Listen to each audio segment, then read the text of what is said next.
Oh,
nomhlaba kungekho uNkulunkulu ongcwele nophilayo uNkulunkulu wamandla uNkulunkulu oqinisile uNkulunkulu wendlela eziphakemeyo iqiniso ukuthi your ways are higher than our ways akekho njengawe nofana nawe uyilanga lokulunga ungamandla ethu we give you praise tonight dumiseka ke simakade igama lakho libonge futhi liquswe in Jesus mighty name amen.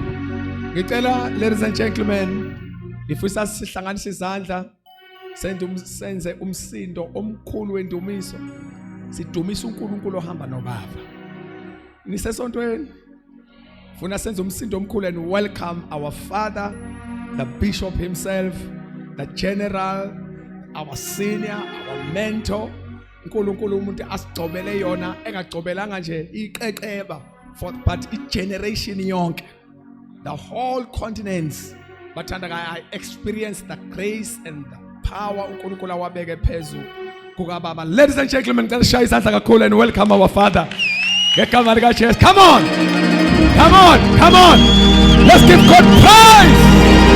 Hallelujah.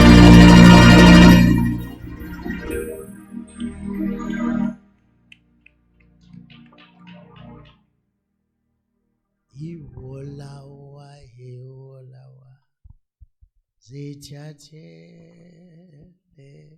amandla kaJehova. Hallelujah. Singahlala phansi. Bless the Lord.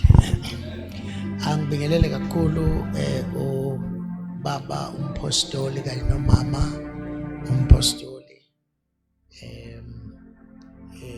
abathwali bomphongolo kanye nesivumelwano salendlu isivumelwano salendlu phakathi kwalendlu noNkulunkulu esithwelwe yibo. Siyambonga kakhulu uNkulunkulu ngempilo yabo.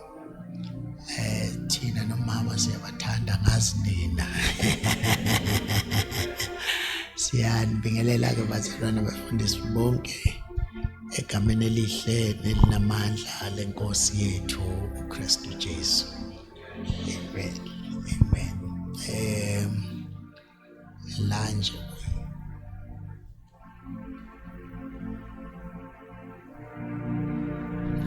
sondela kimi.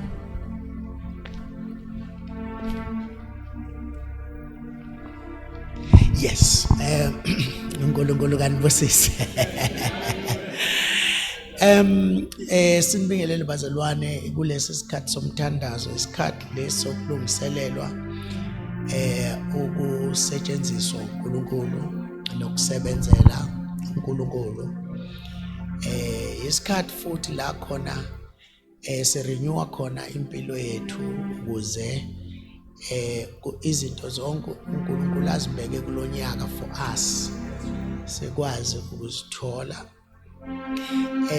Futhi enye into ebucayi nebonakala sengazathi ke inzima kakhulu ile eyokuthi ngalesi sikhathi isikhathi sokunqoba izimpi zingakafiki. So ke it's very very important ezinye zezikhathi esifuna umuntu athobe nje ayeke yonke into ahlale phansi athandaze. Ngoba kukhona izinto eziningi ezintshontshwa isitha kwelika moya zingakafiki kithi. So kukhona futhi nezimpi ezinqotshwa uNkulunkulu kwelika moya zingakafiki kithi. Angazi noma bakhona nabaziyo ukuthi yonke into esiyibona la emhlabeni iqale yaba kwelika moya. So uma sithandaza sisuke sidonsa esikudingayo kwelika moya, sisuke sinqaba esingakufuni kwelika moya, ukuze unyaka singaphili kuma surprises. Ayikho into ebuhlungu njengokuthi ube surprised kuthiwa nanti iphasela lakhe eminyango selideliviwe uthi angaziphasela mina. Uyabona uyinqaba into esifikile because lifike njenge surprise, awazi noma kunebhomu phakathi. So we really thank God bazalwane ngalesi sikhathi sokuthandaza. Ngiyakhumbula abazalwane sihlale nabo for 2 weeks sihlale emthandazweni, but when I closed the prayer I spoke about anointing.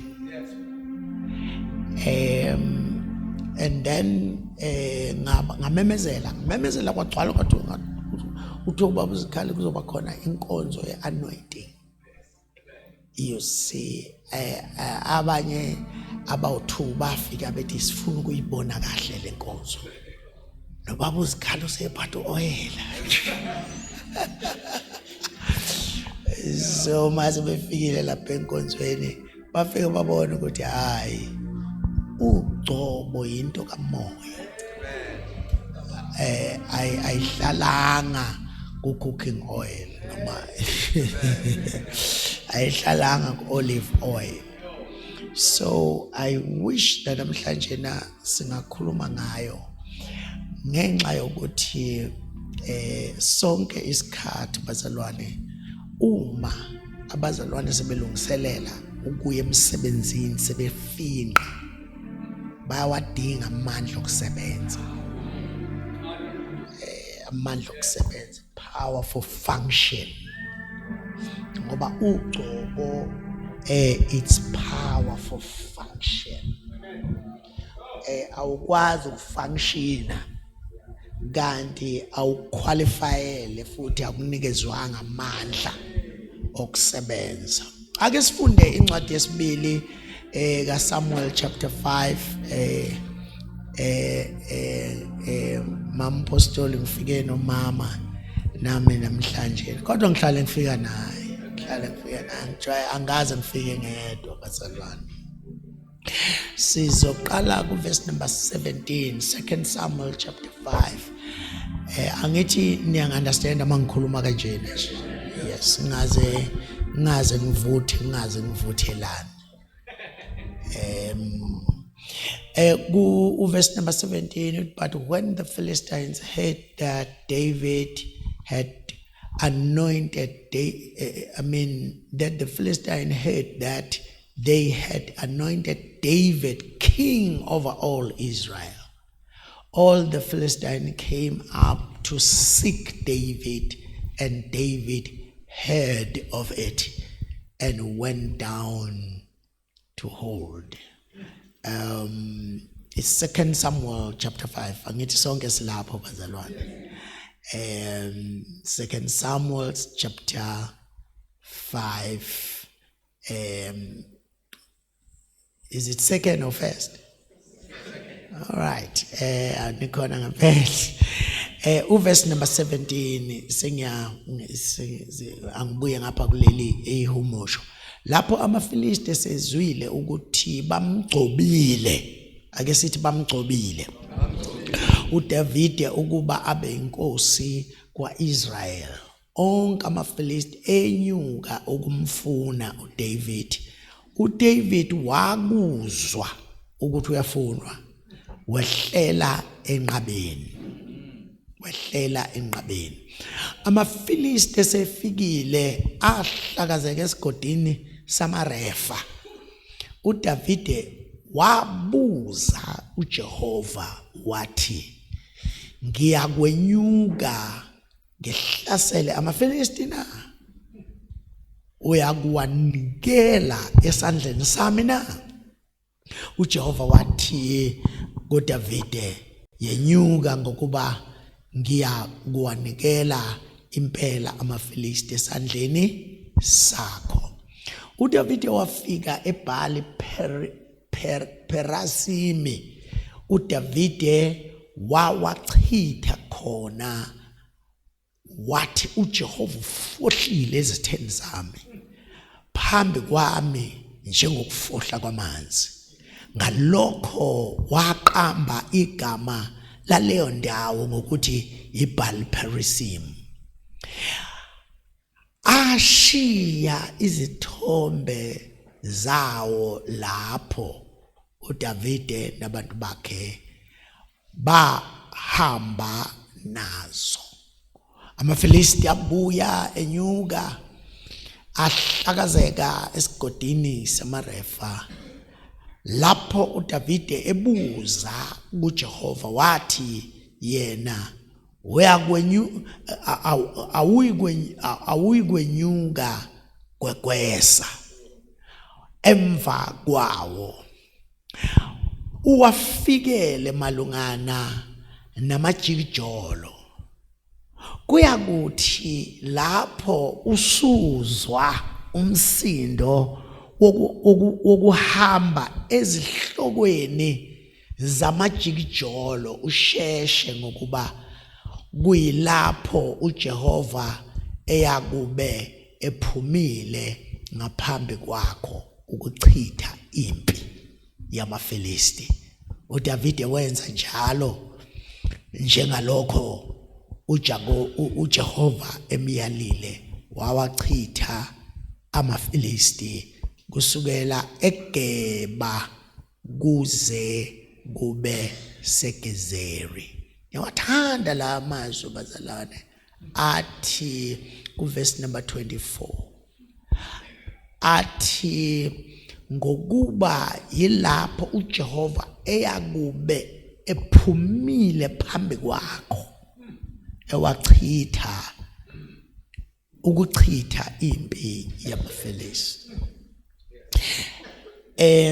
La khona bezalwane leya phrase la khona eBhayibhelini lilonke uNkulunkulu eziveze as the God of breakthroughs.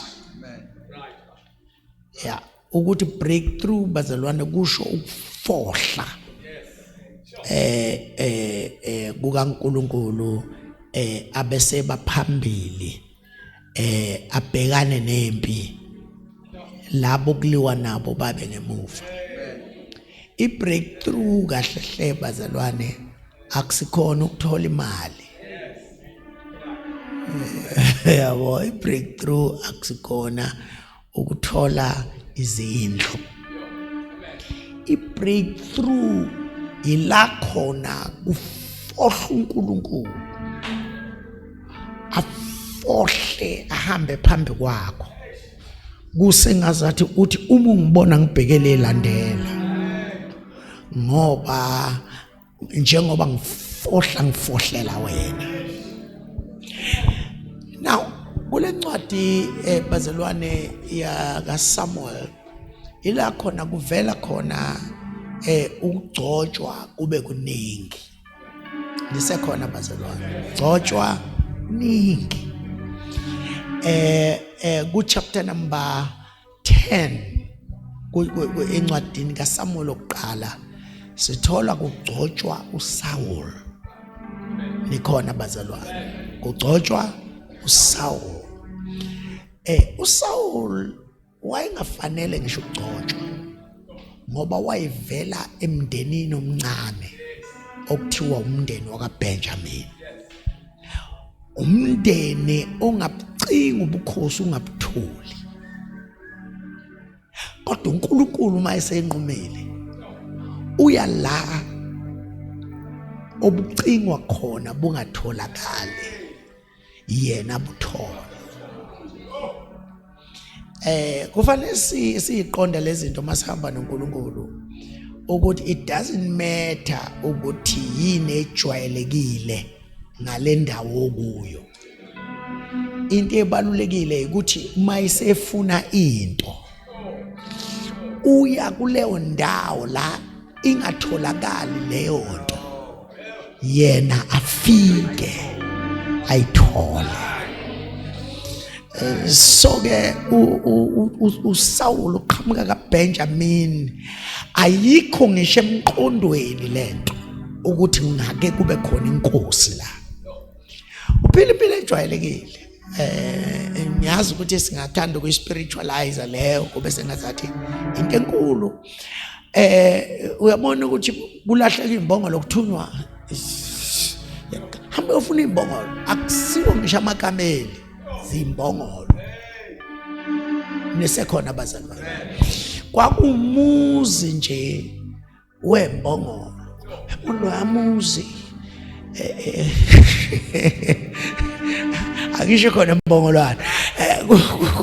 Kulamuzi umuzi owaziwa ngembongolo.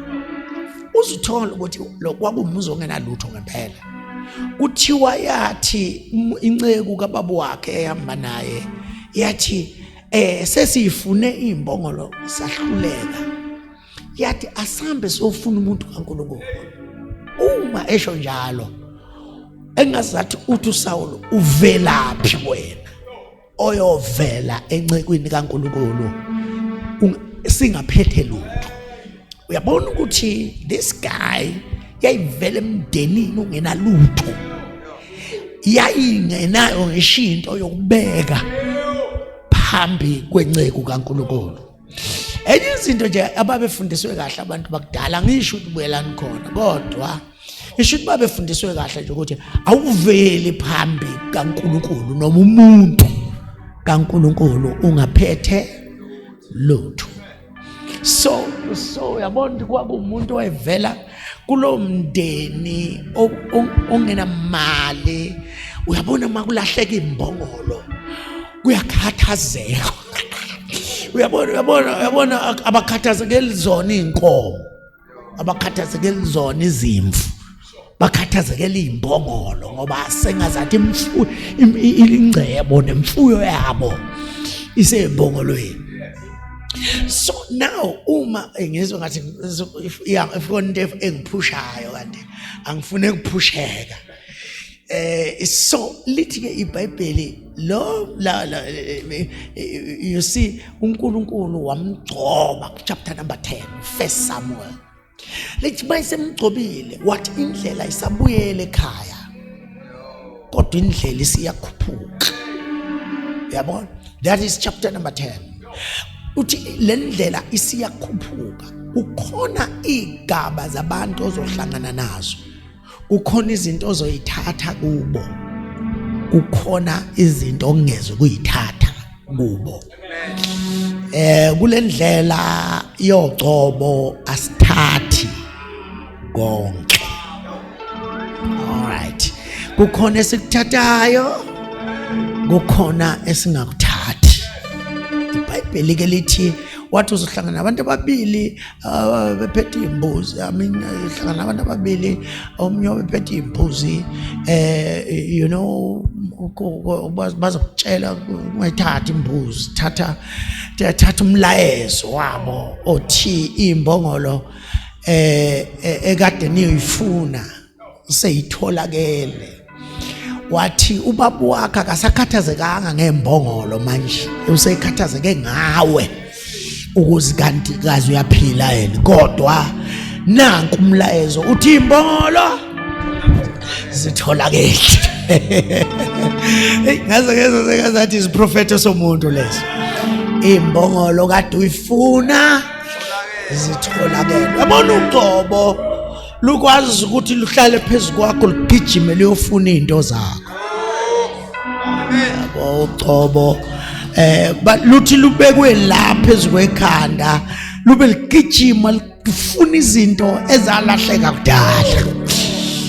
You see uqobo ke lona. But number two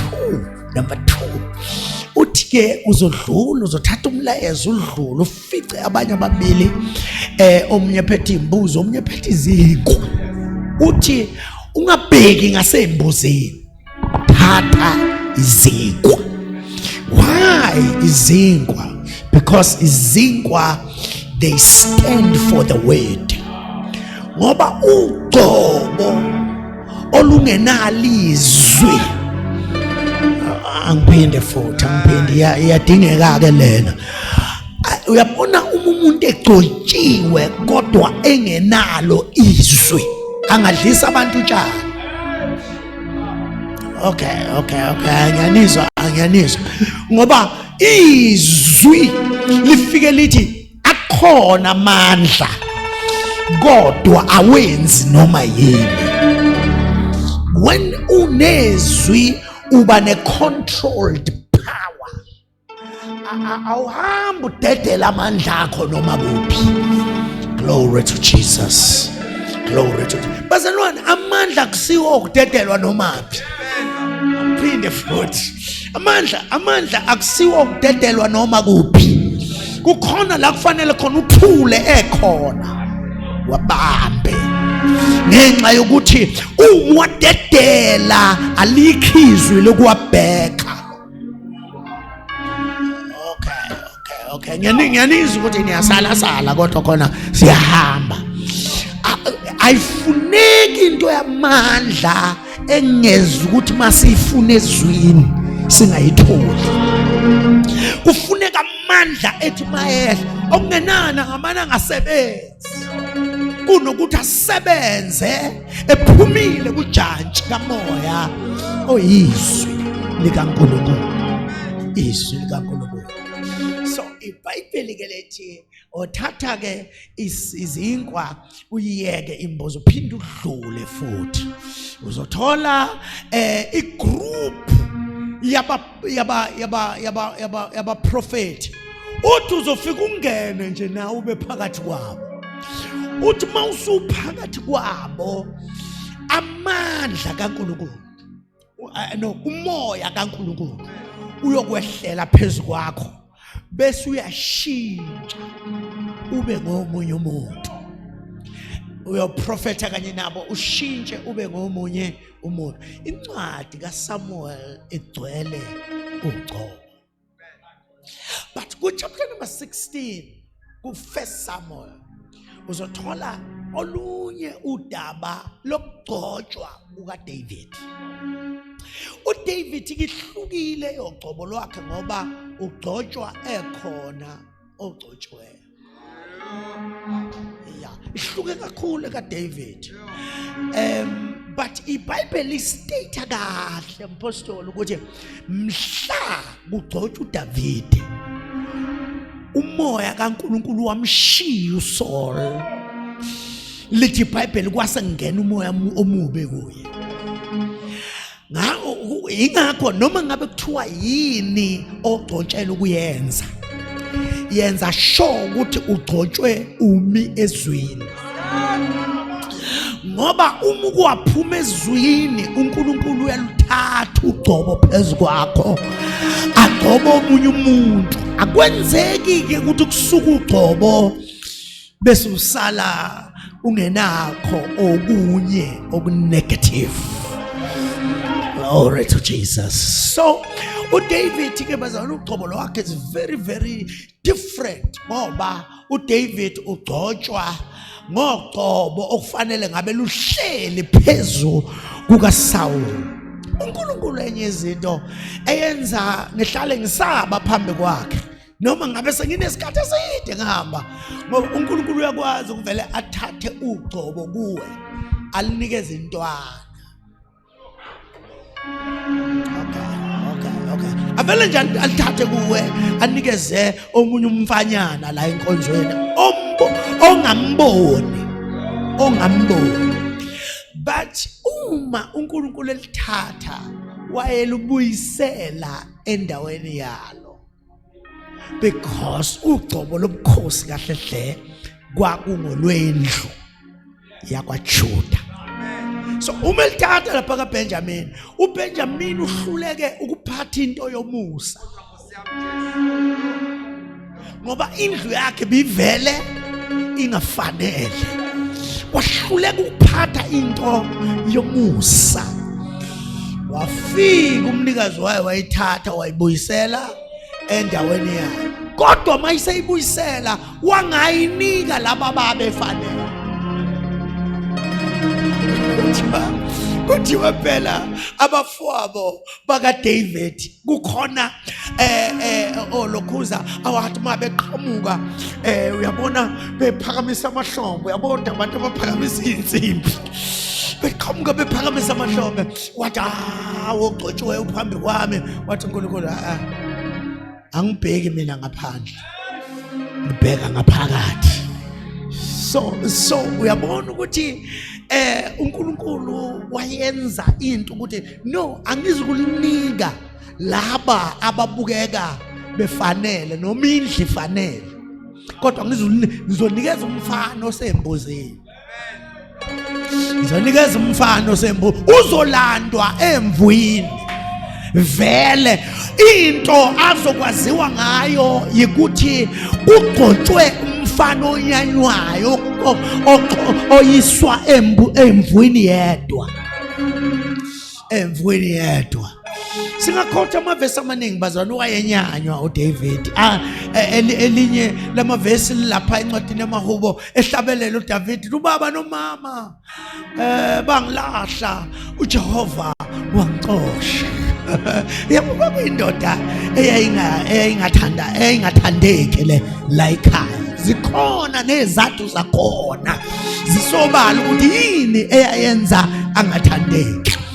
But uNkulunkulu wayonika lo mfana owayaziwa ngokuthi umfana wehlazo, ongaziwa ukuthi wavela kanjani, ongaziwa noma ungala ekhaya noma akasiwa la ekhaya.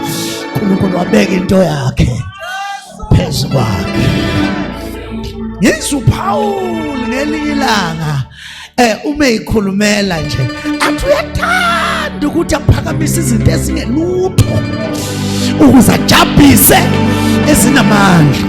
Uyabona uma usaphethe into yomusa, iphathe kahle into yomusa. Ungaphili noma ikanjani, ungaphili careless, uphethe into yomusa. So lento yogcoba ibiningi nje kule ncwadi kaSamuel, ibiningi kule ncwadi kaSamuel.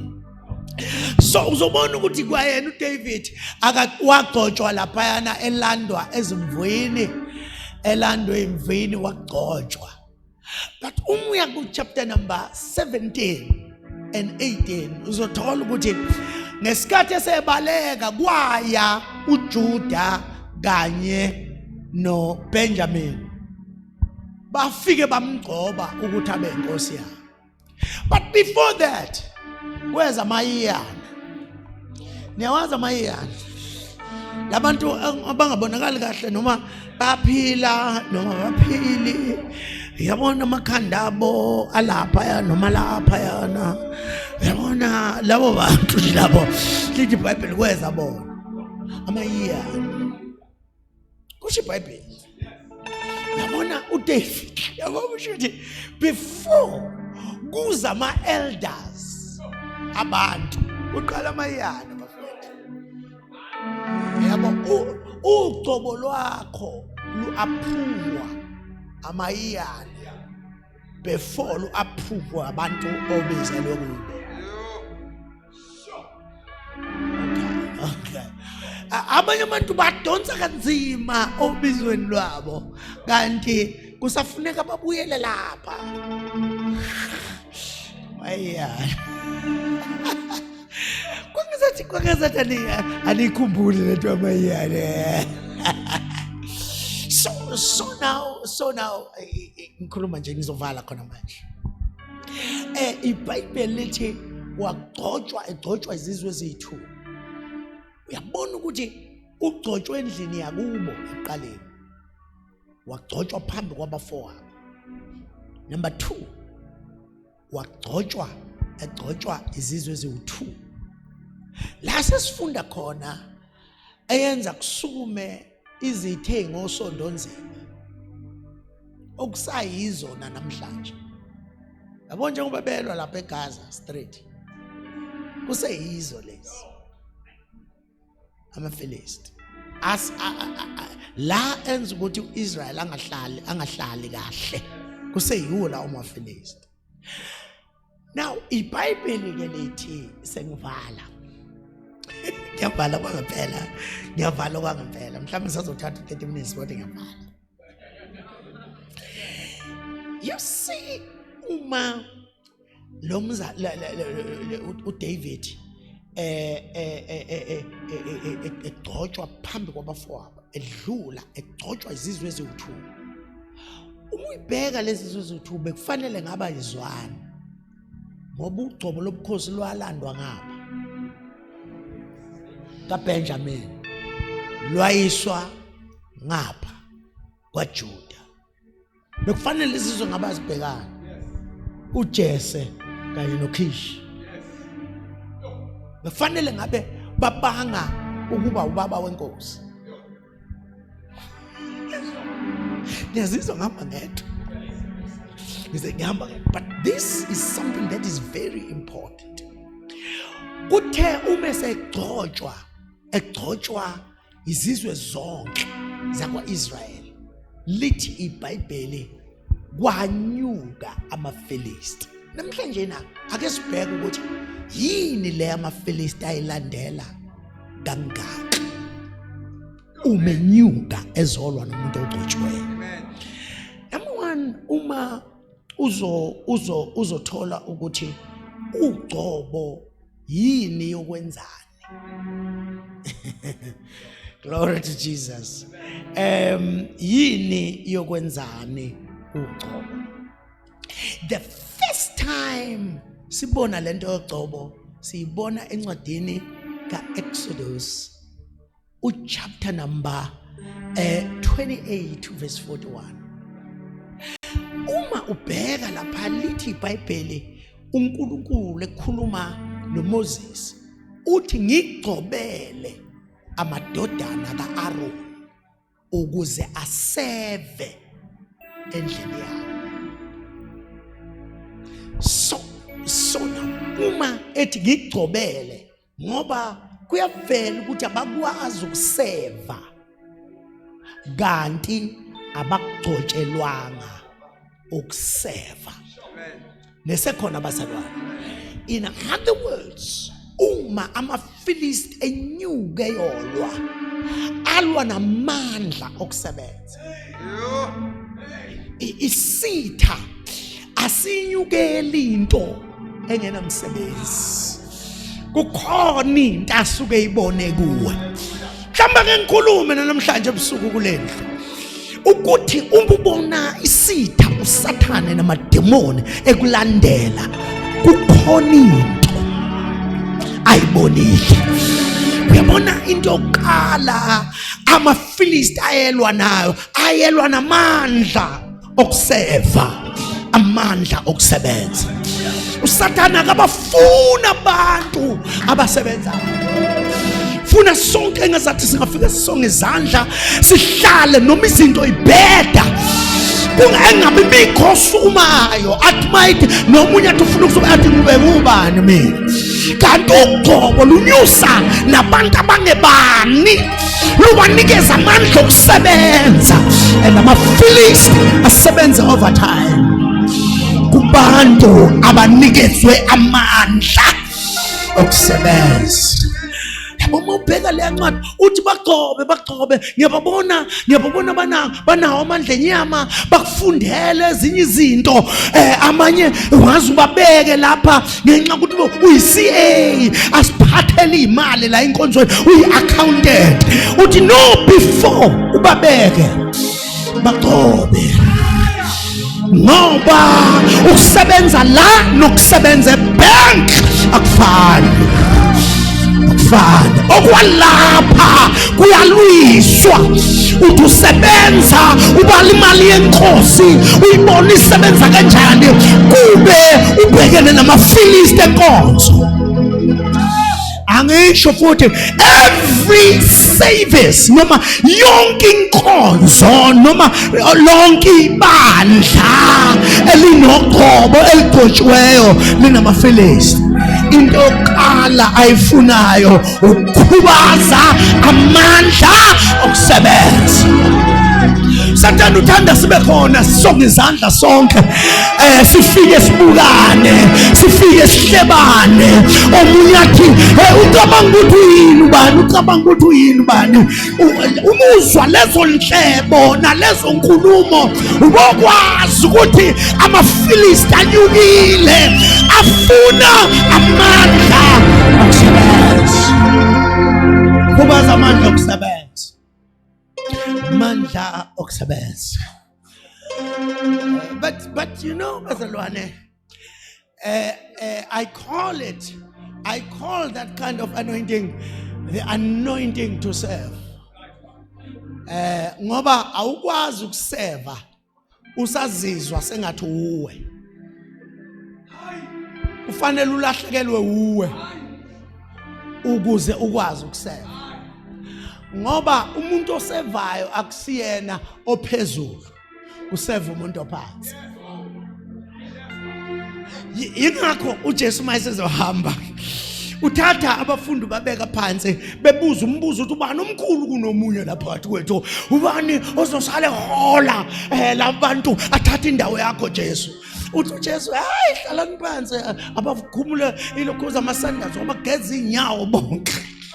Ubageza inyawo wathi uPetro ngendlela Nkosi ogeza ngazi inyawo engathi ngaze ngifake nekhanda.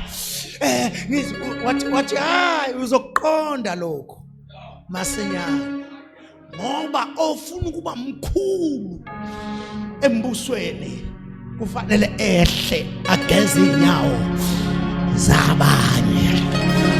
Usathane akayifuni leyo nto ngenxa ukuthi uyazi ukuthi amandla kuyihamba. Lithi iBhayibheli sithobeni phansi kwesandla esinamandla ngoba uNkulunkulu uzoliphakamisa. Indlela yale nabazalwane iqala ngokuya le. Ukuseva kufanele uqale ukhohle ukuthi ubani.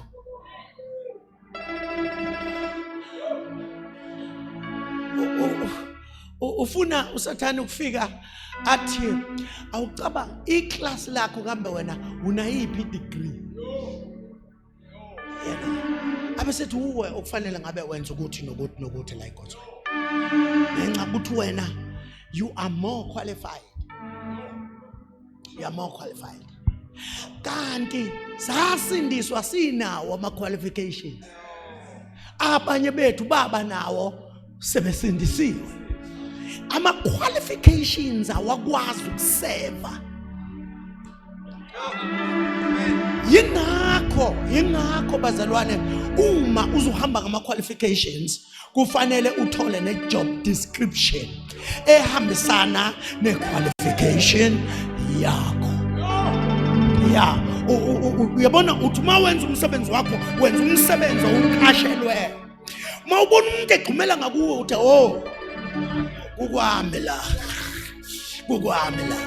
kodwa ukuseva akuna boundary. Ukuseva uzithola useva lapha ngoba uvala isikhala. To serve is to close the gap.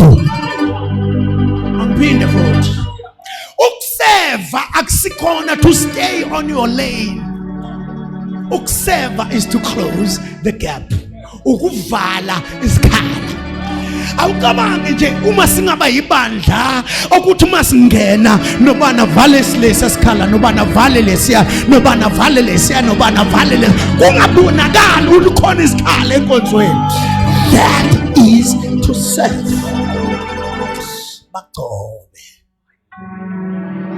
Bagcobe ubagcobele ukuseva. But secondly, uNkulunkulu ulahla uduka nembongolo zikaKhishi nje.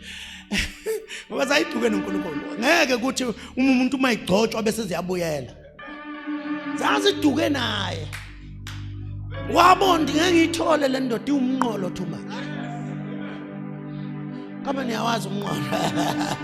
Umnqolo too much le ndoda le ayiphume ekhaya. Fanele ngilahle imbongolo, ngiduke nengibongolo zakubo ukuze ubaba wakhe amthume ukuthi akayofuna imbongolo kanti uzoya la engimfuna khona. Amen.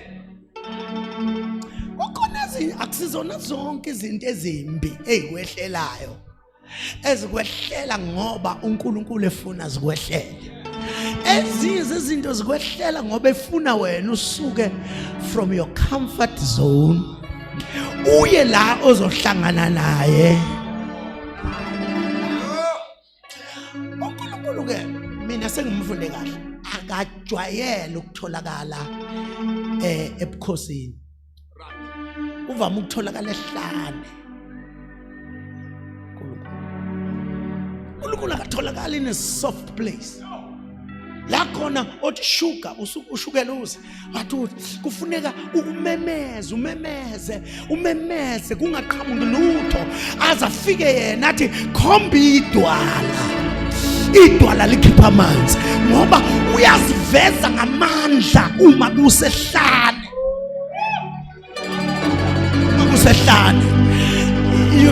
You see bazalwane uthi uduka nembongolo zalo baba nje ufuna uSamuel. Wathi mayiqhamuka uSamuel kwanyakaza uphondo lwamafutha. Lwathi hayi lona akafune imbongolo lezo kodwa lona uzohlangana noqobo lukaNkulunkulu. Kwathi usuyokhuphuka kufanele kushintshe lento ube ngomunye umuntu ngoba ngeke ukwazi ukusebenza with this powerful function until ushintshe lokuba uwe. Khona abantu abangeke basetshenziswe uNkulunkulu because they are them too much. Uma ungeke waphuma kuwe ngeke uzizwe izinto ezingene kuwe.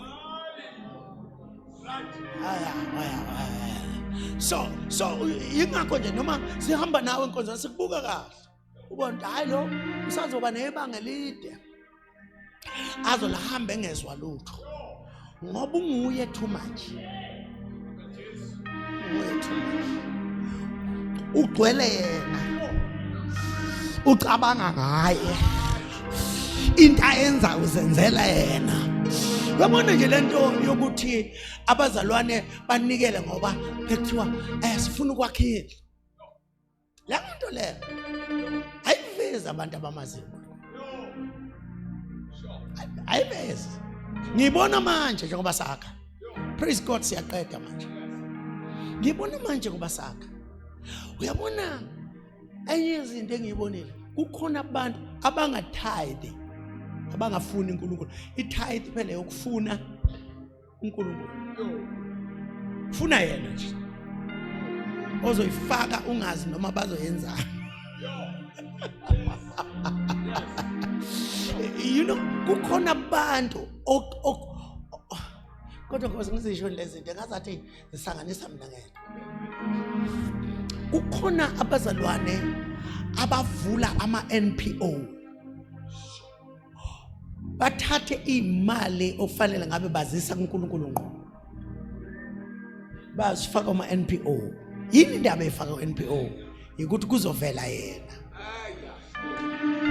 ukuthi uyo ondla izalukazi.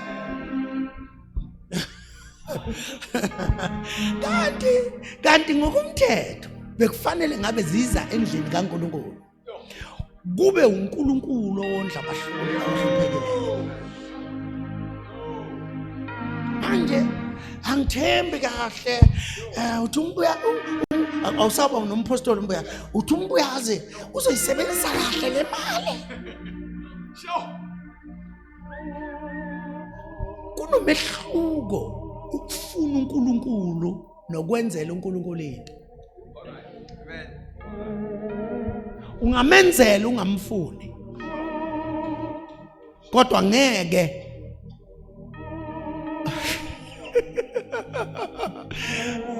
yo ngiyazizwa ngazathi kukhona abangangizwa kahle manje. Uyabona lento yokufuna uNkulunkulu kusho ukuthi wenza into athi ayenziwe then usukufuna yena. Kodwa uma umfunela wena uthi Nkosi ngibusise ngizokondlela lapha,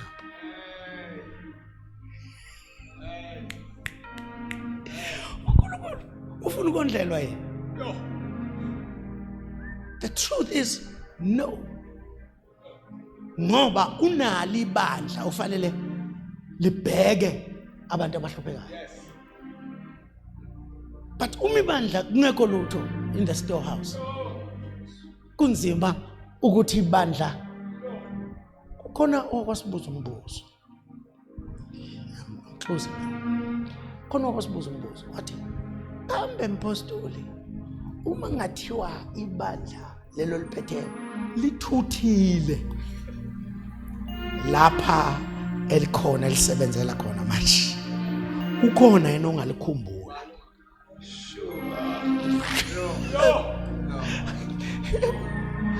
Lento isho ukuthi we exist for people. Kufuneka mhla ngihambe emhlabeni ukhale ngishaba ngakholo bethi bese ngaze kuhambe lona yini indaba ngahambanga loya ngenxa ukuthi bekhumbula izinto that I have done. So uma uzobheka laphana uthi uNkulunkulu akagcotshwe ukuze abe inkosi, ngoba akhona amakhosi agcotshwe angagcotshwanga abekwe ngoba efanele kungabe sihlalo. Yes. Sure.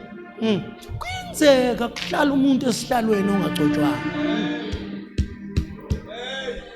Kububula izwe lonke libubulela nje kuhleli umphupho.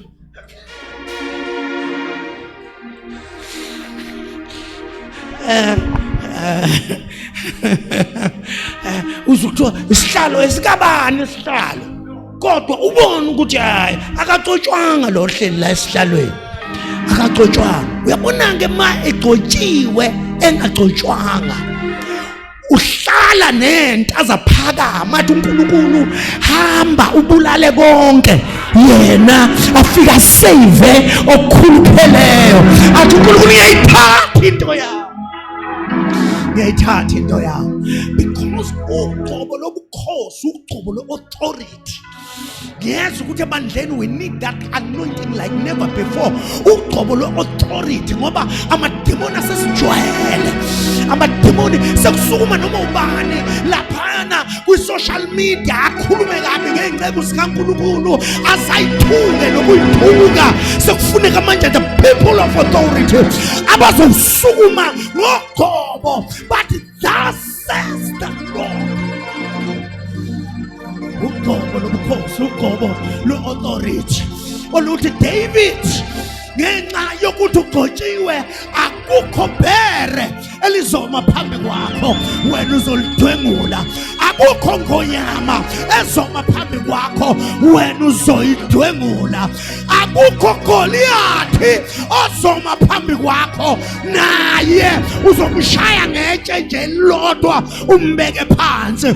The authority is the power behind the stone. emva kwetshe labulala uGoliathi kwakukhona igunya elaliza iauthority eyayiza naleli yatshe athi mayithi uvika uthi netshe lithi umethuthi netshe lithi kwacaca ukuthi uSawuli esahleli lapha uthi ngizokubulala umbulela uGoliathi kodwa mina ngizokubulala kanti uNkulunkulu uzokwenza uthi ethe saweshipha nje uDavid kanti umcibisholo uyeza athi umuntu olethane ezwe nje umcibisholo udlula la abantu beauthority abafi ababulawa abantu abavuswa uSathane ake ngikhulumeke le anizukufa nibulawe abantu abagcotshwa uSathane ngoba nigcotshiwe ngogcobo lobukhosi nihamba nonamandla nihamba nomkhulu.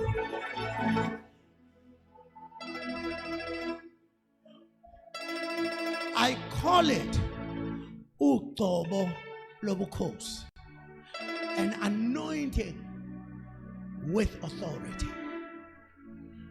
But you know, mawufika encwadini uyabona usathi uyabona amaFilisti makuthiwa umezwa kuthiwa ugcotshiwe ayemele ayefuna igunya lakhe alwa negunya alwa namandla alwa nalento ayiyo ayenziwe ugcobo ngoba awukwazi ukugcotshwa uphinde ufake. Hayi ngiyakhuluma nje ngizokhuluma namhlanje ukuthi hayi bazalwane after tonight uyabona logcobo lunyakaza kule ndawo ugcobo engalijwayelekanga logcobo luzokwenza ukuthi after tonight simonakale ningena la kuthiwa kungenwa khona kuvuleke iminyango engavulekeli abantu abanento wena onayo ngoba wena usavulelwa ngenxa yento uvulelwa ngenxa yogcobo oluphezulu wakho vulelwa ngenxa yogcobo oluphezulu wakho. But you know bazalwane uma amaFilisti elwa noDavid likubeka kahle verse number 17 when they heard ukuthi uDavid ugcotshiwe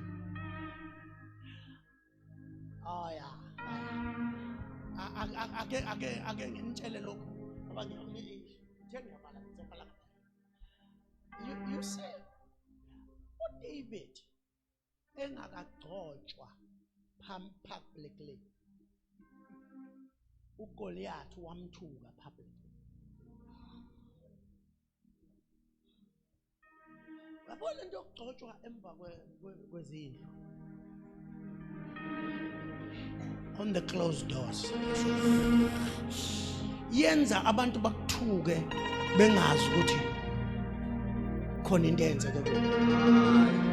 Kwabiza ukuthi mayisemthuka lapha athi hey ume wena uza nomkhonto uza nehawu uza nengcuba uza nazo zonke lezi zinto wathi kodwa mina bengiyilena nakekela izimvu zikababa ngathola ikhole vele ekhaya yathi ubuye khona uSamuel wafika wangigcoba ngabuyela khona kanti sekubuyela umuntu ogcotshiwe uthi kwaqhamuka ibhere ngalidwengula kwaqhamuka ingonyama ngayidwengula uthi nawe mfilisti ongasokile nawe mfilisti ongasokile nawe mfilisti ongasokile.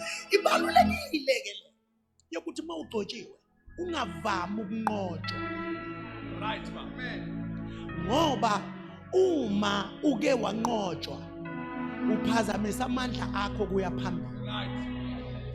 Awucabange nje ukuba wabalekela ingonyama wezobhekana kanjani nebhere. Kwabiza ukuthi anqobe ibhere anqobe ingonyama abesethi yabona lezi zinto ezimbili engiyinqobile nawe mfilisti the same anointing angidingi olusha unqoba wena that same anointing luzomenza unqobe. But iBhayibheli ke lethi wamshaya ngetshe nje lona itshe malize kahle lifike lishaye liwe usale nephuphusi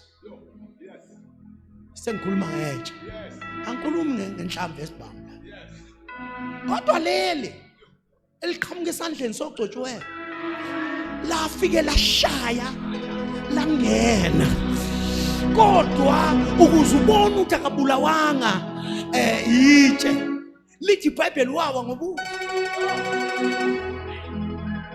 itshe lamshaya la kodwa wangawa kanje wawa kanje lithi ngesikhathewa wakhipha inkemba yakhe ngoba mawugcotshiwe akudingi uhamba uqoqa inkemba uhamba usabisa ngenkemba inkemba uzoyithola kuso lo mdondoshiwe osewuyile phansi uzoyithola kuwo inkemba awudingi ukuhloma ngoba isitha sakho sihlomele wena sicabanga ukuthi sihlomele wena kanti vele sihlomele wena ngoba isikhali esisiphetheyo singesakho isitha sakho siba udibi lwakho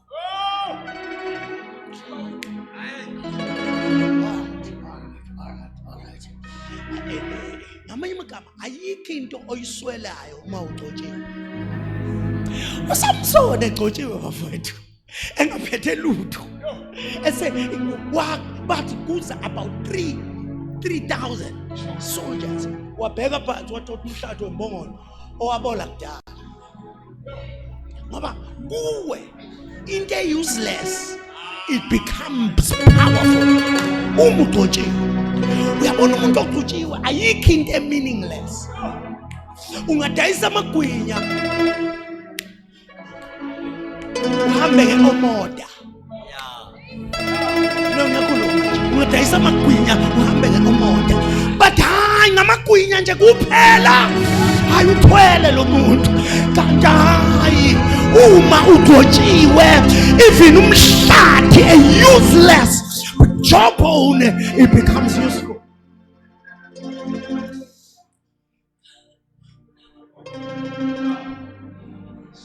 ingakho uNkulunkulu mayikhala uMoses ethi Moses Nkosi nabo abengibuza ukuthi abengekho nomathuna eGibhithe wathi yini oyiphetheyo ngoba lento oyiphetheyo is all that you need uma ugcotshiwe in a harmless kwabanye it becomes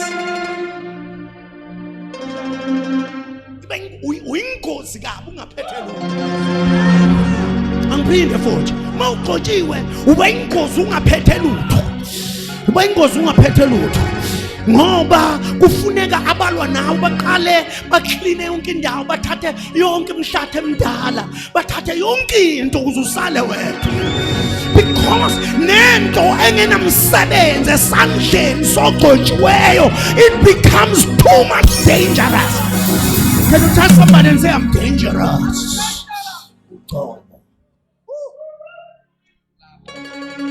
Uma ke egcotshwa ubukhosi uDavid yayicabanga amaFilisti ukuthi hey lo muntu ke kusho ukuthi uzosenza le yanto esakusayenziwa uSamson uzoshanga umhlathi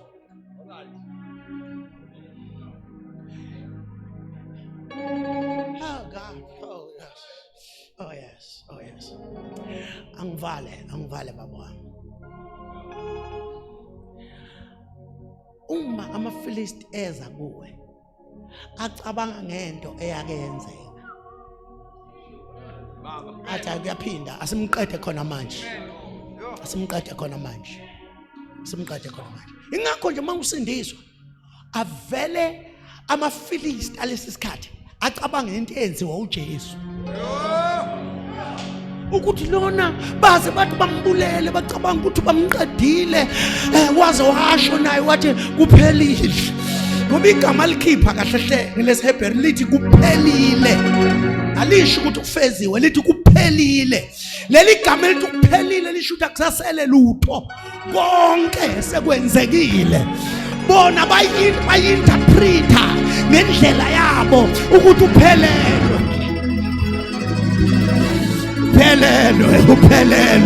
bathi mabethu uphelelwe kanti abazi ukuthi uzibazomfaka ethuneni mangene ethuneni kuHebrews chapter 9 9 lithi iBhayibheli ngesikhathi esethuneni ngomgqibelo kuthulekile ngaphansi kanti yena wehlele eSheol umefika lapha eSheol uphuca usathane ikhiye zokufa nezeHades waqede lapho wanyuka wayezulwini wangena ezulwini ngegazi elingelakhe ngoba iBhayibheli lithi bonke abapristi bangena ngegazi lembuzi kodwa yena wangena endaweni engcwele wangena ngelakhe.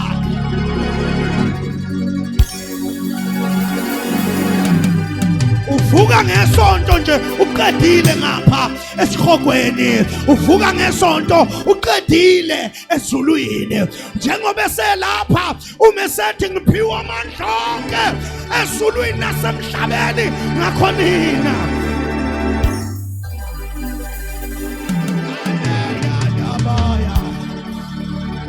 ukhapaya ntalabasi.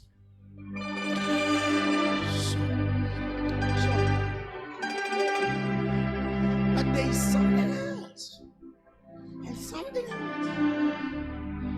Encwadini yamaHubo, chapter 23. Yamazi chapter 23. uJehova umelisi wami. Angeke weswela. Uyangilalisa emadlelweni ahlaza. Angiholele endleleni zokulunga. Abuyisa umphefumulo wami ngenxa yegama lakhe. Noma ngihamba esigodini sethunzi lokufa angikwesaba okubi ngoba yena unami.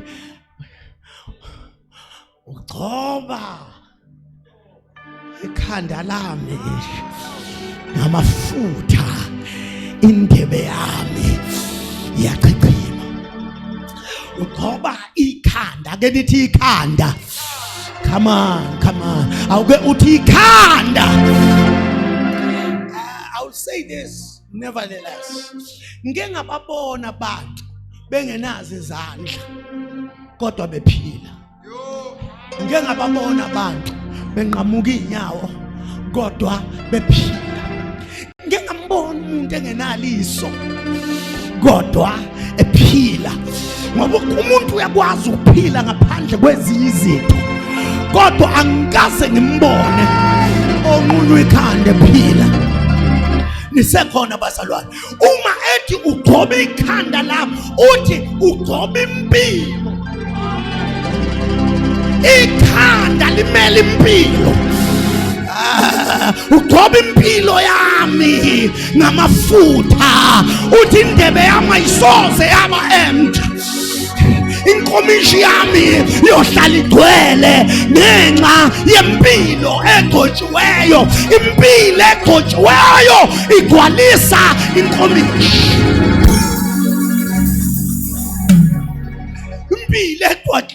Impilo egcotshiweyo inkomishi ihlala igcwele. Noma ngaliwa nawe ngapha befuna ukuchitha into esenkomishini ihlala igcwele. The cup imele ukuthi. I like that verse in Hebrew. Lithi you anoint my head with oil. Bese lithi with the oil that caused my life to prosper. Amen. Yabona ukugcobo ke lolu oludingwa ngabazalwane banamhlanje. Ayikho into edingeka njenge prosperity. Bandlela. Impumelelo ayadingeka. Yadingeka. Kukhona abantu ongafanele ngabe uyabasebenzela. Kodwa inkinga ukuthi awuphumelele. Impumelelo yakho izokuveza ukuthi uba. Yazi ukuthi uma ungaphumelela, mangathi manje uthole 5 million. 5 million. Sasa kuseni. Uthole 5 million. Uyazi ukuthi ngisho isikhumba.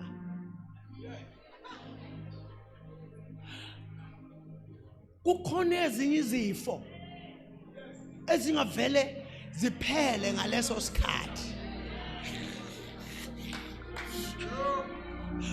Obezi izifo zibambelela kuyinhlupheko. Khona abantu abangabonakala basha.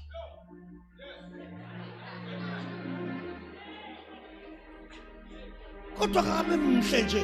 Hayi man, hayi noma abanye bengathi uthike kanjani. Ubone nabakade bengakufuni sebekulandela. Abakulandeli ngoba bethanda ukukulandela, abalandela ngenxa ukuthi indebe.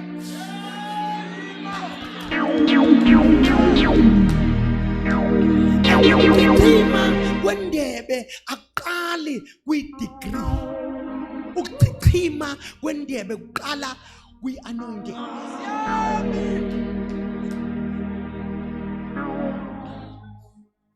Yabona khona abantu abafunde okwangempela abasolwazi, abanama-degree amaningi, kodwa uma uthi uyabuka engazathi ongena degree uyena ofundile. Andikaze nibone leyo. Ubone ukuthi hey ufundile kodwa inkomishi ayinalutho.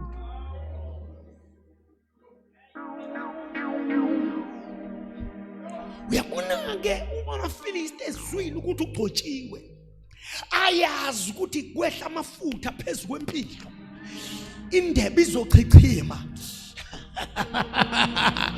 Awalwi naye ngoba elwa naye, alwa nomphumela wogcobo ohleli phezulu kwekhanda lakhe. Ngoba uma luke lwahlala inkomishi bantwana benkosi yechichima. Ukuthi ngimthandazelele namhlanje lento yokuchichima. Ukuchichima uthi la ufike khona uzwe izinto ziyachichima. Kwi-education izinto ziyachichima. You see bazalwane, in fact lolu gcobo oluchichimisayo ile yanto eyashiwo uNkulunkulu eyisho ku-Adam beno-Eva wathi be fruitful and multiply. Come on. What be fruitful and multiply. How many magama wayichichima inkomishi? Ayichichima inkomishi. Ayichichima inkomishi. Noma ikuphi la uyakhona mayichichima inkomishi.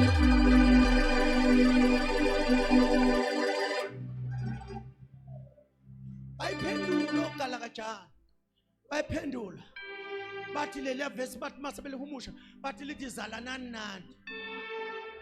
So ingakho mase sizwe ingane zikhala yonke imigwaqo lena ngenxa ukuthi bacabanga ukuthi uNkulunkulu uthe zala. uNkulunkulu akazabe nendaba nokuzala kwakho. uNkulunkulu into ayifunayo ukuthi ichichima. Ayichichime inkomishi, ayichichime futhi ayichichime usumdala. La ucabanga ukuthi khona sekuphelile ngawo, ichichime inkomishi. Chichime inkomishi. Kuzwakala uSara edondolozela ethi kodwa uthini uNkulunkulu kimi? Ngabe ngonyaka ozayo ngalesi sikhathi ngabe ngempela ngizobe nginengane, kanti ngesikhathi lokho elisho lelizwe elithi ngonyaka ozayo ngalesi sikhathi lelizwe liqondisa umqolo. Wabona engasayidingi into yokudondolozela, wabonakala esebhambu uSara. Hayi wenze njani wegogo uSara inkomishi?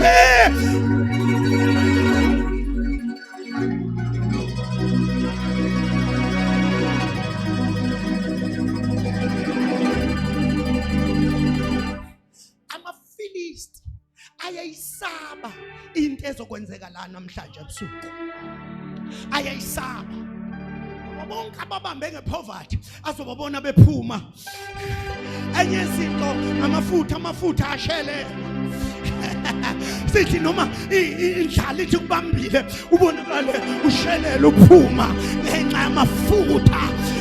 Ugcoba ikhanda lami ngamafutha, indebe yami.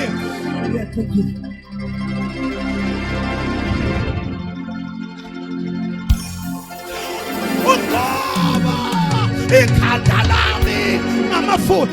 Ngiyabona usamangele ukuthi kanti lento izokwenzeka kanjani. Yakuyabuza nentombazane ukuthi uyizozala, yathi izokwenzeka kanjani lezi zinto. Yathi ingelosi ungakhathazeki, umoya kaNkulunkulu uzokwehlela phezu kwakho, wena uzokhuleka.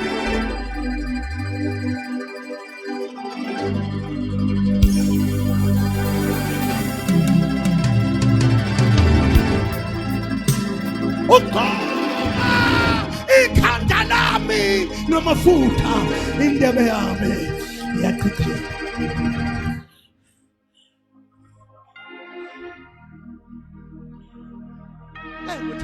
Kuthi angiyenze lento. Overflow. No. Let it sound. Overflow. There is an overflow. There's too much overflow. There's too much overflow. There's too much overflow. There's too much overflow. There's too much overflow. There's too much overflow. Yakitima impilo. Yakitima. Akabuka maketana. Impilo yakitima. Ngoba igonjiwe. Ngoba ikhanda lami namafutha, indebe yami. Amafilisti athi mayezwa ukuthi ugcotshiwe, athi hawo, indebe ebingenalutho izochichima, asimqede singakayiboni ichichima. Kwathi kuba amafilisti esezwile.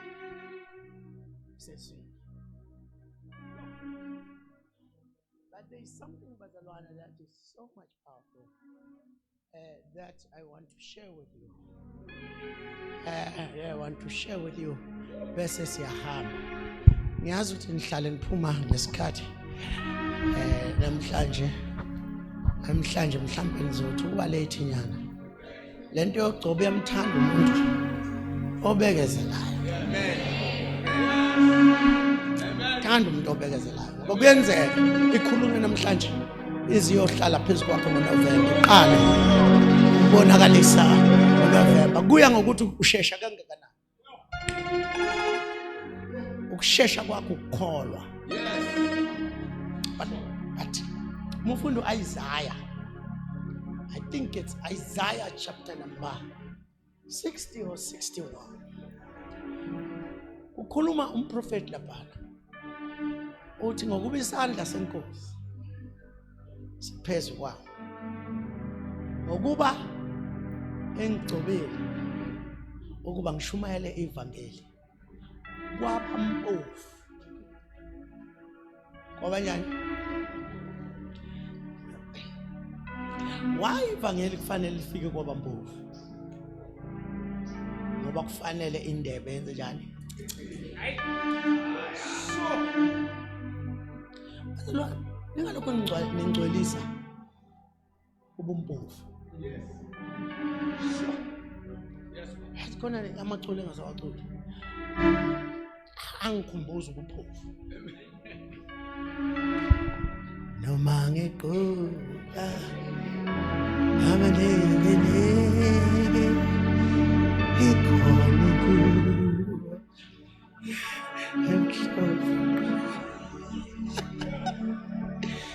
itholeke ngizohamba lesizwe siqe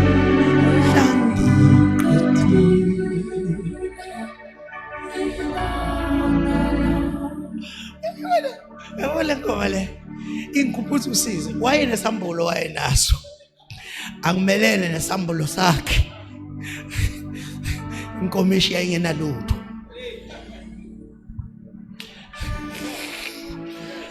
but bantwana benkosi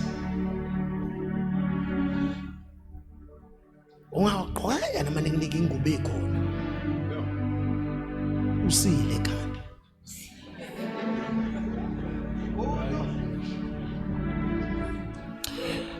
ayaya uyabona inzima lendlela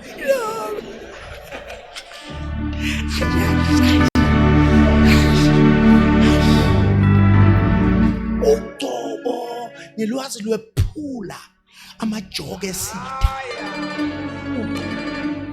That is what is here for. Uqobo luphula isifo okuthiwa aselapheki. Uqobo lusiphule lesi sifo. bese kuba kuwe ukuthi ukholwa ukuthi ngoba yabo lento yezifo nayo ihlukene kabili. Kukhona wake wakhala uPaul umprofeti wakhala wathi ngicela ukhiphe lelifa, wathi uNkulunkulu umusa wami kwanele leliva ngeke likubulala, kusho ukuthi ngikunikeza amandla phezukwalo so that people will know the anointing libambe ngoba isimangaliso yikuthi libe khona kodwa ungafi. Simangaliso. But the highest level of miracle yikuthi liphume ifahlale la sibone ukuthi liphumile. Uqobo lungayibamba phakathi into noma luyikhiphele ngaphandle. Uqobo lunamandla okupenetrate and take things out. Uyabona mawungena ekhaya kwakho from tonight ugcotshiwe kukhala ikhati elimnyama edala lisendlini yakho liphume ngenxa ukuthi uthwala into ophumela endlini ungenayo.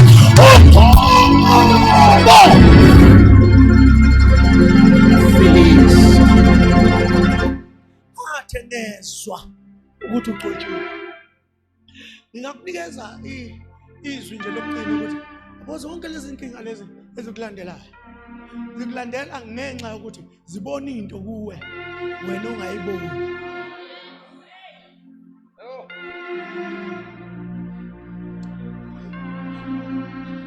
Abanye abantu bagcotshwe kakhulu bazalwane kodwa abathandazi.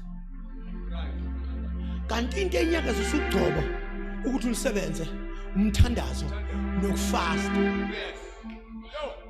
Fasting and prayer yenza ugcobo lunyakaze ngendlela olunganyakazi ngayo kwabanye. Enye izinto kufanele ibuyele endlini kaNkulunkulu i-fasting and prayer. Asibona abantu abafasta ngoJanuary kuphela. Yingakho in the middle of March sizozwe sethu umpostoli ake sibuye sohlala insuku ezintathu. Yini indaba? Ikhona into asayibonile efuna ukwenza inkomishi zibe entsha. Kodwa ugcobo luyayivimba ngale ngaphandle kubantu abathandazayo. Ukuthandaza kwenza ube yikholwa li-useless elaza amavesi. Uthola there is no demonstration. Ngoba i-demonstration eyabantu abathandazayo akusiyo eyabantu abazizwe.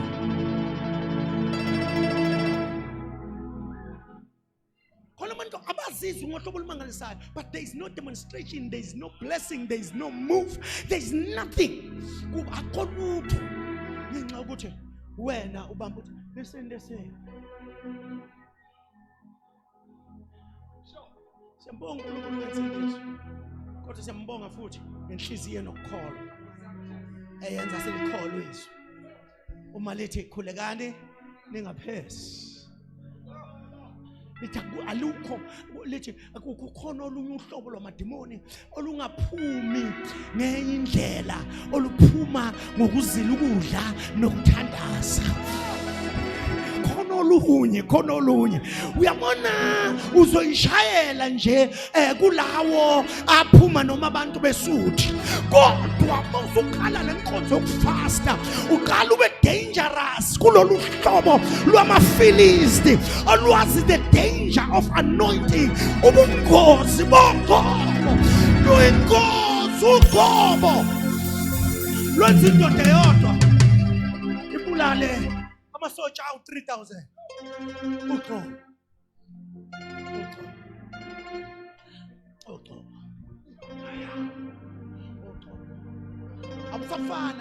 abusaba ikholo elijwayelekile, ikholo elifanayo.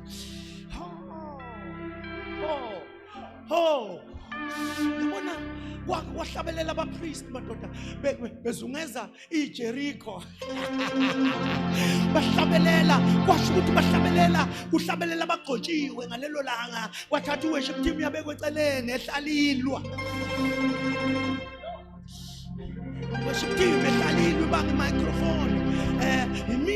sekuthe kwi-rehearsal yimi wena ugale kanjani kanti wena uyini kuliwe kuyaliwa la maye ngekho umoya wathi uNkulunkulu asibeke eceleni worship team wathi ngicela kuhamba abapriest phambili wadilika into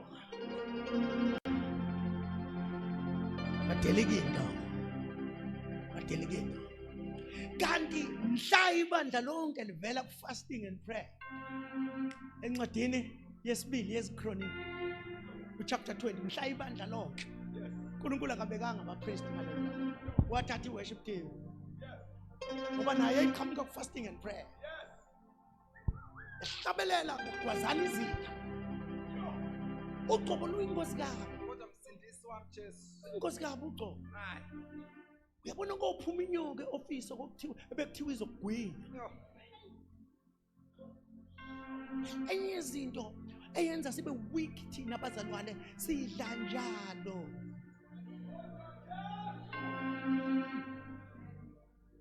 uze kubizwe fasting uzufasta awunalo usuku lwakho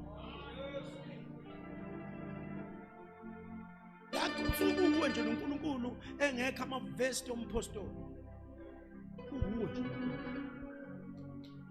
thatha isihlalo uthi Nkosi cela uhlale la nawu ngizohlala lana awungitshela ukuthi yini impilo yami nje selokhu ngasindiswa kanti wena uyababusisa yena abanye uyeke mina ngibe nje ngicela ukuthi ngenzeni ukuze nami ungithande. And then you sit with God. You sit with God in your fasting and in your prayer. Uyazi abazalwane baqala yini eyayenza babe namandla ngendlela babe namandla ngayo kwakuthi ngo4-5 ntambama uzumama esethandaza ngale ngaphandle kwegceke ethandaza zayibizwa ngeguqo lezonto babe ngawazi amavesi bengasazi isiGreek bengasazi isiHebheru bengasazi zonke lezi zinto kodwa babe hlabelela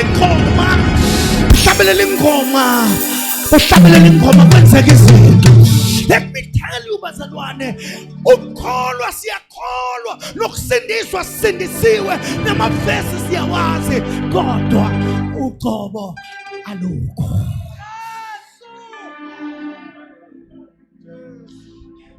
Athi amaFilisti ngezwe ukuthi uDavid ugcotshiwe anyuka uyolwa kanye. You know, yini uqobo is the powerful function. Awukwazi ukufunction. Leli gama elithi uqobo lisukela kuleli gama able. Leli gama, in other words, uqobo enablement. Amandla okwenza ukwazi ukwenza. Yingakho laba abafana babekhuluma lapha yana bethi uma sibhubhe God, our God, because he enables a person abe able when he should have been unable. Uqobo lwenza uDaniel aphonswe phansi kubhawe ingonyama. Lwenza uShadrach noMeshach noAbednego baphonswe emlilweni kungashisha amayembe. Futhi awagcini ngokuthi kungasha amayembe uyasuka kwelesithathu uJesu abonakala ehamba nabo phakathi emlilweni. Ithi inkosi uNebukadnezar uthi asifakanga yini 1 2 3 sengibona sekukhona nowesine lo engimbonayo engathi indodana kaNkulunkulu. Ubani lo wesine? Ngiyacabanga yababiza athi wasangiphumani kanti yayingafuni ukuhlangana nabo yayifuna ukuhlangana nalo wesine. Kwacaca ukuthi awukwazi ukubiza ongamfakanga emlilweni. baphuma bafakile basala ongafakwa. Because but our God is able. He enables the unable. Uqobo lwenza abangakwazi ukwenza bakwazi ukwenza. Uqobo. Yabona manje sesiyanithumela manje. Sinithumela emhlabeni. Sinithumela kuzo zonke lezi ndaweni yakuzo. Sinithumela noqobo phezulu kwempilo yenu. Uyofika la khona okuphethe emsebenzini akuqupha athi ngeke akwazi ukuphumelela kulokho. Akubona uqhamuka ngaphesheya athi udlule kanjani. Bazokuqupha ngapha nangapha bakudwebele bakwenzele yonke into bathi ngeke udlule la bakubona uqhasha ngaphesheya. Yini indaba uqobo lufika liphephethe yonke lento. Bakufakela ukudla esikhafutinini uzwe nje uvela isisu sigcwale uzwe kuthi angidli namhlanje kanti ngalolo suku bakufakela into. Yilona lolugqobo olwenza uJesu owathi mayikhuluma nabafundi bakhe wathi ngizobe nginani konke nikwenzayo ngiconfirma umsebenzi wenu. Uthi nolunywa zinyoka ningafi, nidlo poison ningafi, because uqobo lwenza sibe ngaphezulu kwawo wonke ama-challenges omhlaba. You become powerful ngaphezulu ama-challenges. Uqobo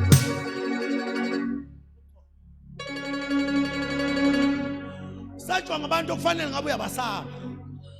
Uqobo asimeni ngenyaka. Thank you, Jesus. Thank you, Jesus. Thank you, Jesus. So tandas. After that, we're going to lay hands upon labo abathi sisayo sebenza. Glory to Jesus. Ngifuna business in lam la ngenza khona business. Ngingathole njengabantu engifunde njengabo nalabo engisebenza umsebenzi. Mina ngifuna ungqobo lungihambele ngaphambili. Ngoba uqobo lunayo lento okuhamba ngaphambili luveza ama results la bekufanele ngathi kuthiwa ngeke avela ama results.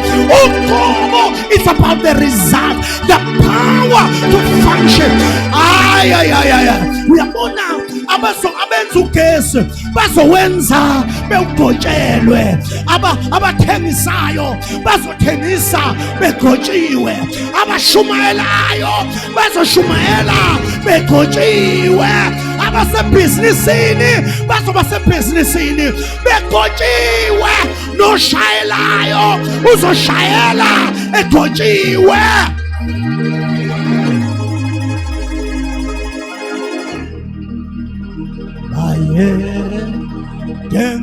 Enkosi ya makhosi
Libra dosika pandele dosika.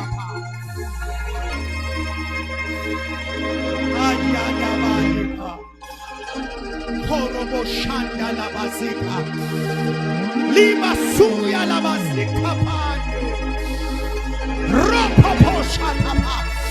Phakamisa izandla zakho, open your mouth. Tshela umdala wezinsuku ngigobe namhlanje. Ngigobe namhlanje. Ngigobe namhlanje. Empower me. Hosanna. Hosanna.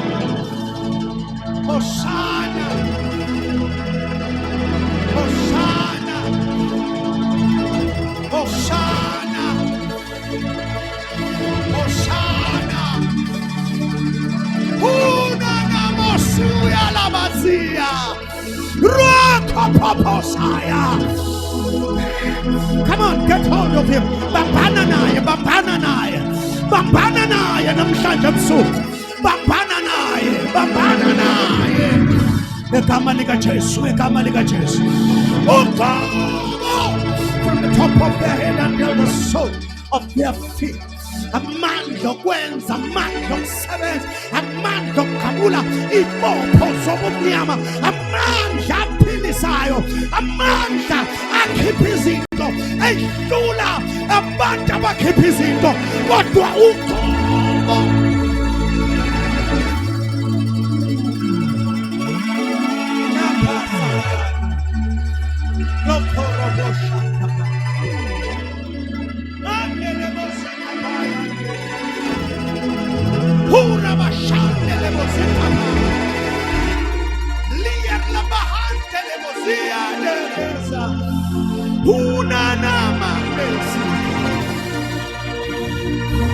Come on, bambana naye, bambana naye, bambana naye, bambana naye, bambana nenkosi yamakhosi. Oh, hallelujah, hallelujah, hallelujah, hallelujah. From the top of each and everyone's head until the soles of their feet. Akosife singahlala lapha.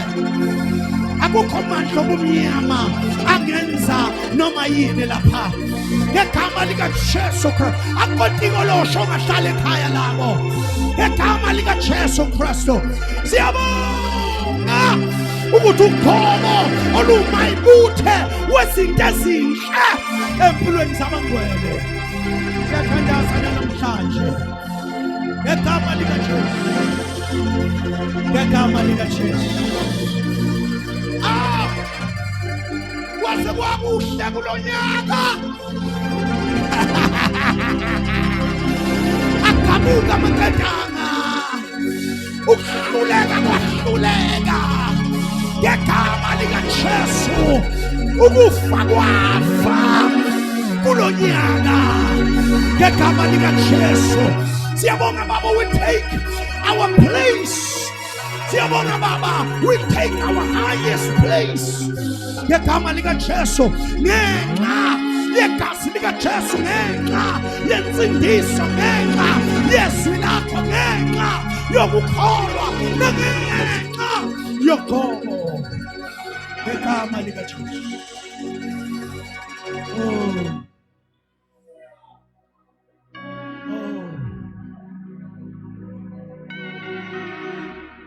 Baba Saya. Oh Shadadaba. Hallelujah.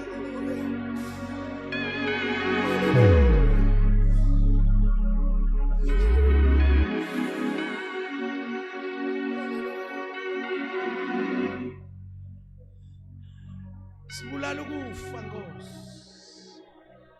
Akunasabelo phezulu kwabantwana bakho. Qabula wonke amaketanga okuhluleka. Baphumelele and they are successful. Ngegama nangegazi lika Jesu Kristu. Abebe ngaphansi beza ngaphezulu. I send angels for each and every one of them. But more than anything, oh Father. Bagobe. Bagobe, Ghost. Bagobe, Ghost. From the top of their heads, Shandadabahayada, and to the soles of their feet. Ngiyathandaza uNkulunkulu wethu, ingane zabe banjwe ngama drugs ziyakhululwa right now ngegama lika Jesu Kristu. Uqobo lwaphula amaketanga ngegama lika Jesu. Siyabonga Baba in this ministry. Ukuthi there is no devil that can stand before this ministry. For the anointing that is upon this church is too much and awesome. Ngegama lika Jesu Kristu. Siyabonga Baba ukuthi bonke oGoliathi bayawa. Ngamandla oqobo.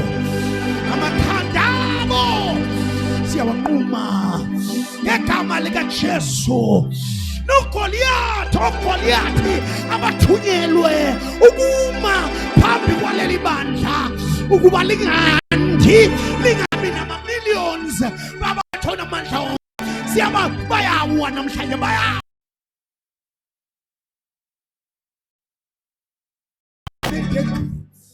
Anointed with your glory.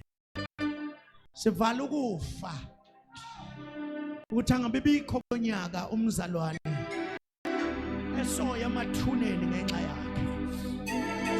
Babambe Nkosi ngoqobo olumangalisayo. Babambe Nkosi. Siyabathumela in the marketplace. Egcwele uqobo olungaphezulu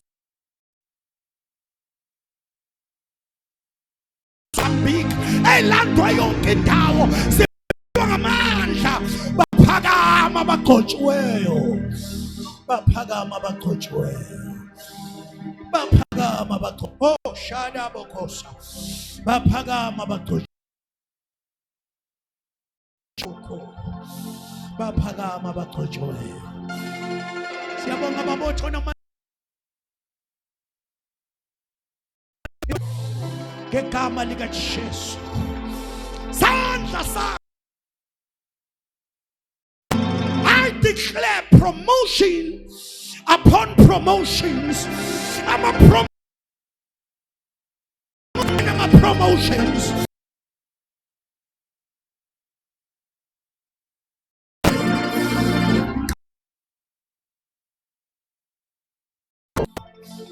Siyabonga babothona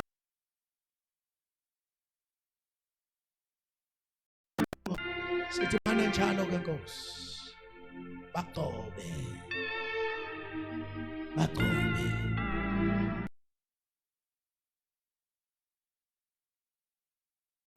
Wow, uGoliathi ngenxa yokugcotshwa kaDavide.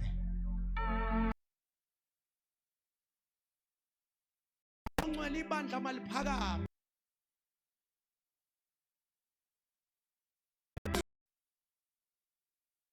Sithumela umlilo enduma nezangoma right now. Zonke abakwazi ukusebenza la khona simile njengebandla lakho. Akho tikoloshe, akukho mfene, akukho muntu.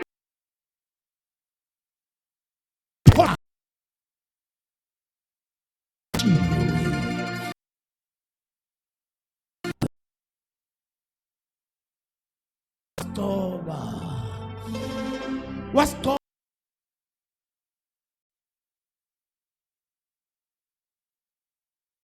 bese zomlomo wethu wagcoba baba what's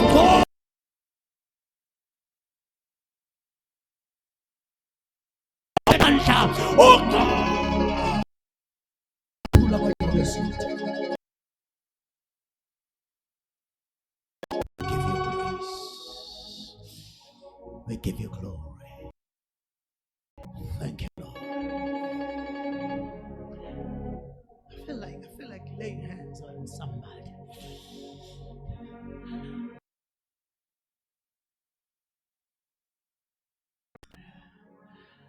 Thank you, Jesus. Let the anointing of the Holy Ghost come on him. Ingabibikho into eyo nakusindiswe wonke bonke abagulayo. Udubo olukhulu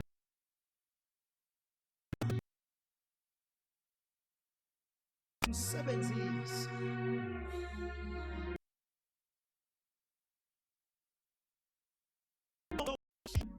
phezu kwesibusi lilo over his life.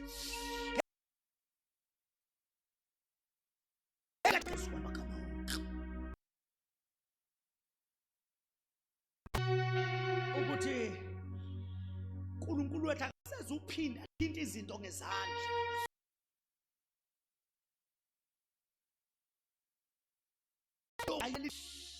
Abone izimangaliso. Miracles. Ugobo olungavembeki ngegama likaJesu. Ngegama likaJesu. Ngegama likaJesu. Ngegama likaJesu. Ngegama likaJesu.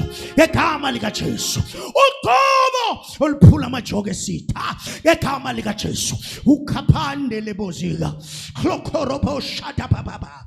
In the name of Jesus, let the anointing of the Holy Spirit phezu kwempilo yabo. Baba wethu onamandla wonke.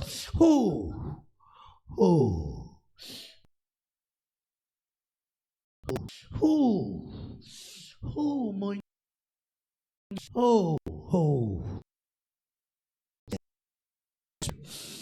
yes, Holy Ghost Spirit uqobo olophula amajoke esitha. Oh yes. Hey. Ngizuma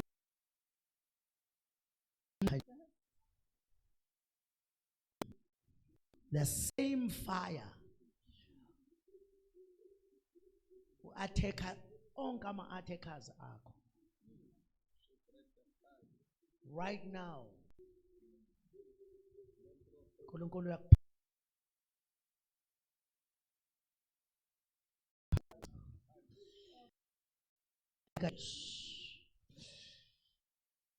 obo maligcwale yonke indawo.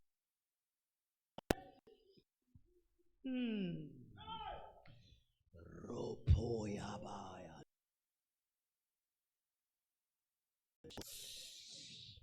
Thank you, Jesus.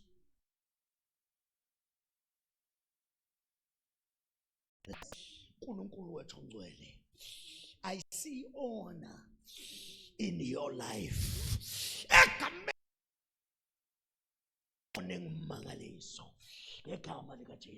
Receive the anointing, receive the grace in Jesus' name.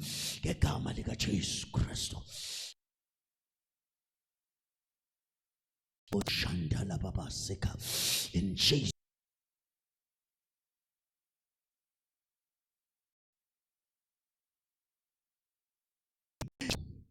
Raprosha of the Holy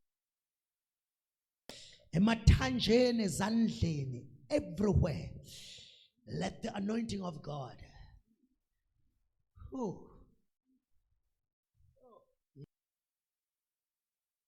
will be immeasurable.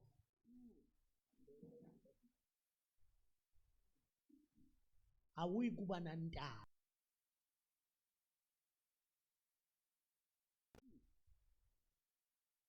your peers will come close to you.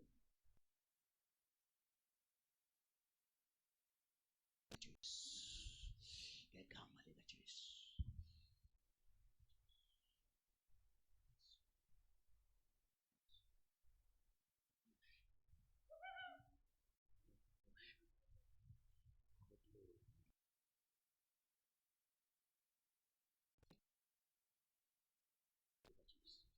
Ngegama likaJesu. Ngegama likaJesu.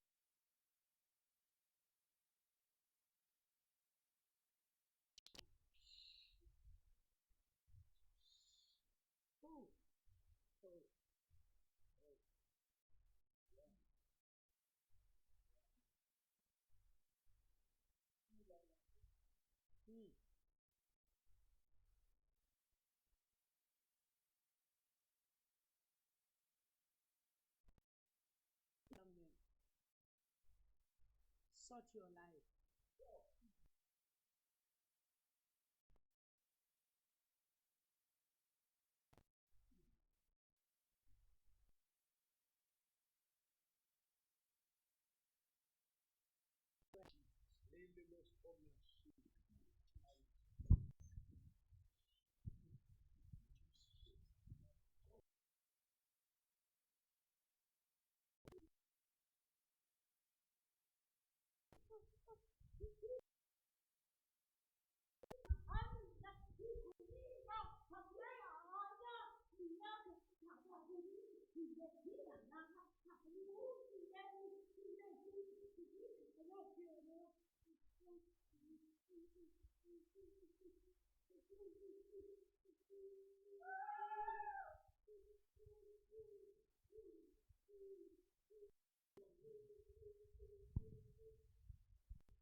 Hey, it's going to be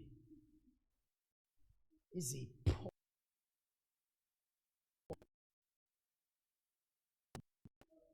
ugcobo lukaNkulunkulu oluphula amajoko esitha. Thank you, Jesus.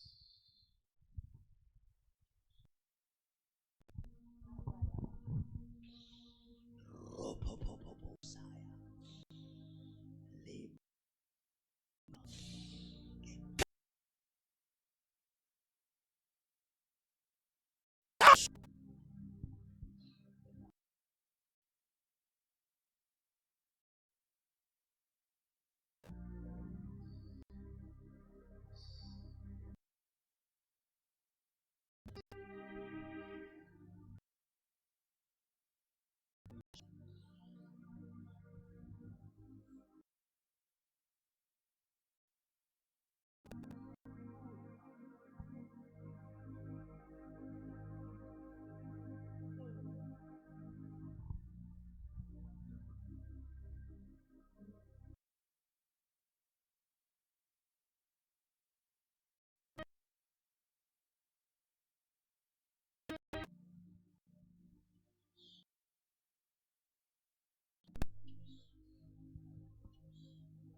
Abantwana. Mbona abantwana kwelikamoya. Thank you, Jesus.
Ake simele ngenyawo siphole.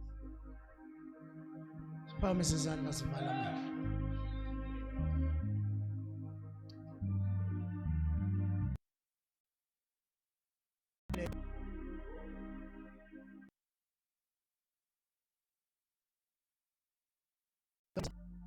Siyazi ngamathuluzi okusebenza. Uma uNkulunkulu wethu siyokwenza umsebenzi wakho.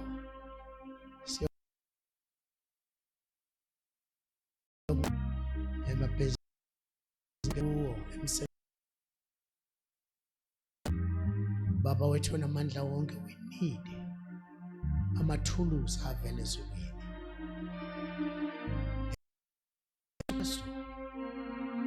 Awehleke manje amathuluzi ahlale ezandleni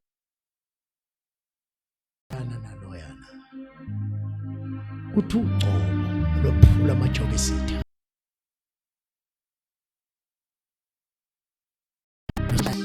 In our lives. Siyabonga Baba ukuthi bonke abalwane ebandla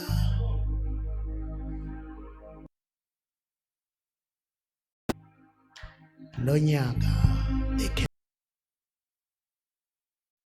siyabonga Baba ukuthi unamandla wonke ukuthi basebenza. uNkulunkulu wethu abebehlulwa izinto ibona bazoyihlula kulonyaka. Siyabonga. I release the anointing.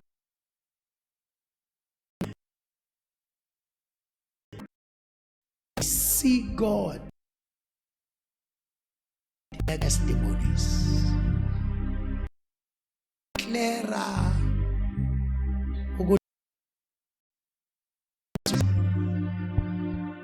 Sothi njalo masihlangana kube yiloyo aneze nobufakazi sekwenze ukuthi Baba yes ngiyakuzwa kuyenzeka egama lika Kristu Jesu.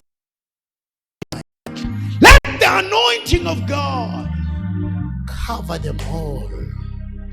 Use them, O Father, for your glory in Jesus' mighty name. We thank you and we honor you. Hallelujah. Amen.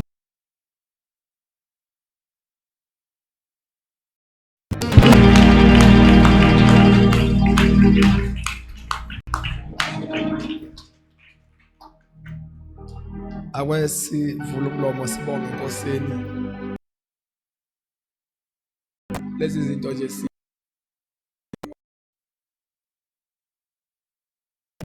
sibonge Baba, siyabonga. Every time when you work like God. When you speak like God.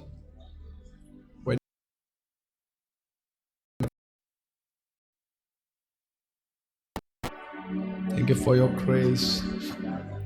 We feel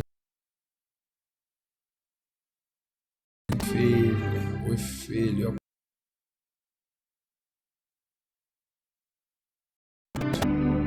ukuthi impela uNkulunkulu wethu impilo ethu ayisenyo bathi njalo. We give you praise and the glory, worship and honor. Wisimanga sikaNkulunkulu unyaka wonke siyezwa ngoba siyezwa Nkosi sesiphumelele. uNkulunkulu wethu uthi sesinqobile. Siyezwa uNkulunkulu wami ukuthi sesihlumelele. Siyezwa ukuthi sesandile.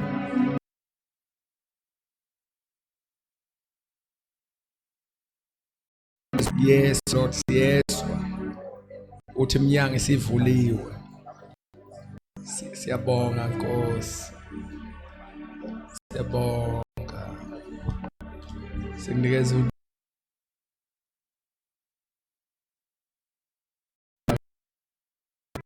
praise, Lord, and glory in Jesus' mighty name. Ngicela simshayele uNkulunkulu izandla ezinkulu bathandekayo. Praise and worship.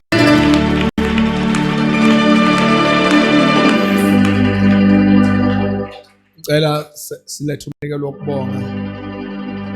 Sithanda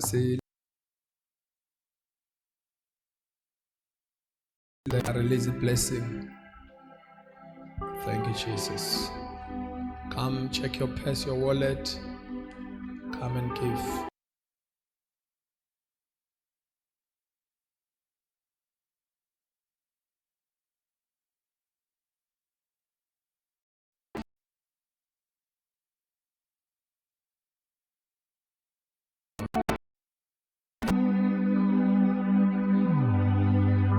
Come and give.